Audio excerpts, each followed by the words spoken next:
Bonjour, docteur Kamunzana, vous êtes Bonjour. spécialisé dans la chirurgie de l'obésité à Port-Marly dans les Yvelines. D'abord, à qui s'adresse la chirurgie de l'obésité? Alors déjà, il faut que l'obésité soit ancienne et qu'il y ait déjà eu une prise en charge nutritionnelle au préalable et que cette prise en charge ait été un échec. À partir de là, on se base essentiellement sur l'indice de masse corporelle. Donc il faut avoir un indice de masse corporelle à plus de 40. On rappelle que l'indice de masse corporelle, c'est le poids sur la taille au carré. Ou bien entre 35 et 40 s'il y a déjà des complications de l'obésité qui peuvent être le diabète, l'hypertension artérielle, les problèmes ostéo-articulaires comme l'arthrose des genoux. Et donc ça constitue les indications actuellement en France de la chirurgie de l'obésité. Quand vous recevez un patient, quelles sont les différentes interventions que vous pouvez pratiquer? Alors actuellement en France, il y a trois types d'interventions. La première pratiquée est la sleeve gastrectomie. Donc ça consiste à enlever une partie de l'estomac. Et c'est 70% des interventions actuellement, c'est des sleeve gastrectomies. Ensuite, il y a le bypass gastrique. C'est une intervention au cours de laquelle on n'enlève rien du tout, mais on fait un court-circuit d'une partie de l'intestin. Et une intervention qui est un petit peu plus technique et qui est un peu moins pratiquée en France, c'est de l'ordre d'un peu moins de 30%. Et puis il y a les poses d'anneaux de gastroplastie, les anneaux gastriques, qui se font de moins en moins. Et à côté de ça, il y a encore quelques techniques qui sont assez novatrices et qui restent anecdotiques pour l'instant. Par rapport à ces interventions, quelles sont les contre-indications qui pourraient empêcher justement de suivre ces Alors, interventions? il y a plusieurs types de contre-indications. Il y a tout d'abord quand on considère que le risque opératoire est trop élevé. Donc ça peut être pour plusieurs raisons, par exemple une insuffisance cardiaque un peu trop avancée, ou bien une insuffisance rénale, ou bien le foie qui ne fonctionne plus bien. Et dans ces cas-là, on peut être amené avec nos collègues anesthésistes à contre-indiquer l'intervention parce qu'on pense que le risque est trop élevé par rapport aux bénéfices attendus de l'intervention. Il peut y avoir également des contre-indications d'ordre psychologique, et c'est pour ça qu'il y a une évaluation psychiatrique et psychologique préopératoire. Alors ça peut être par exemple un syndrome dépressif. Il faut savoir que ce type d'intervention, ça bouleverse le mode de vie et ça peut déstabiliser des patients qui sont déjà en grande fragilité émotionnelle. Et dernière chose, il y a les troubles du comportement alimentaire quand ils sont avérés et importants. Je pense par exemple à la boulimie, qui est une contre-indication formelle à l'intervention. Dans ces cas-là, l'intervention ne peut pas résoudre le problème psychologique et peut parfois même l'aggraver. Et dans ces cas-là, quand on est dans une de ces situations, est-ce que vous avez des alternatives à donner? Oui.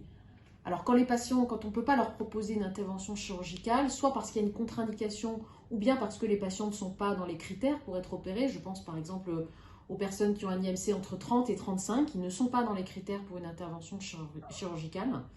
Dans ces cas-là, on propose bien évidemment un accompagnement, une prise en charge nutritionnelle et psychologique. Et il y a certaines techniques qui commencent à être développées en France. Donc il y a la pose de ballon dans l'estomac. C'est une technique qui est faite par les voies naturelles, par les gastro-entérologues, et qui permet une perte de poids qui est un peu plus modeste que les interventions chirurgicales, mais qui est quand même pas négligeable, de l'ordre d'une dizaine de kilos. Actuellement, il y a une autre intervention par les voies naturelles qui se développe en France, c'est ce qu'on appelle entre guillemets la sleeve endoscopique, qui est une sorte de plicature de l'estomac. Donc on rétrécit l'estomac par l'intérieur et ça permet d'avoir des apports alimentaires un peu moins élevés. C'est une technique qui est en cours d'évaluation, donc pour l'instant elle est réalisée encore de façon assez confidentielle. Donc, pour les patients que vous pouvez suivre qui n'ont pas de contre-indication, est-ce que vous aurez peut-être des séquelles sur le long terme à donner à la suite de vos interventions? Alors effectivement, ces interventions, bon, il peut y avoir des complications post-opératoires, hein, et les séquelles sur le long terme sont essentiellement les séquelles esthétiques. Une perte de poids très importante. J'ai des patients qui perdent 50, 60 kilos. Il y a un excès de peau et donc en fait des séquelles esthétiques qui peuvent être corrigées par de la chirurgie réparatrice.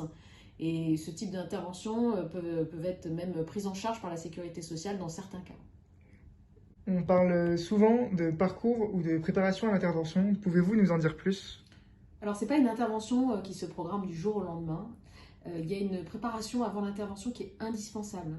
Ce type d'intervention, ça entraîne des modifications très importantes au niveau du mode de vie et il faut être bien préparé psychologiquement à ce type de changement.